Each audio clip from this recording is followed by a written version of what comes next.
عثمان رضی اللہ عنہ نے کس کی دعوت پر اسلام قبول کیا؟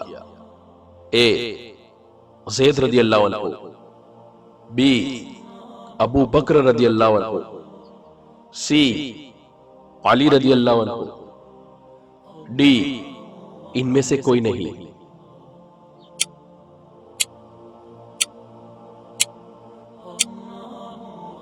اور اس سوال کا صحیح جواب ہے بی ابو بکر رضی اللہ عنہ۔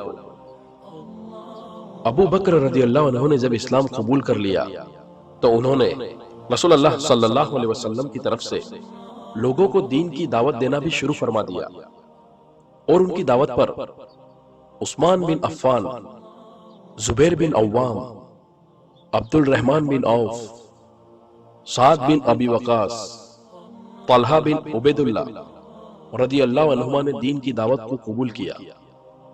جب ان لوگوں نے آپ کی طرف سے دعوت قبول کر لی تو ابو بکر رضی اللہ عنہ ان سب کو لے کر رسول اللہ صلی اللہ علیہ وسلم کے پاس آئے، اور انہوں نے وہاں اسلام قبول کیا اور نماز پڑھی۔ سیرت ابن ہشام و الرحیق المختوم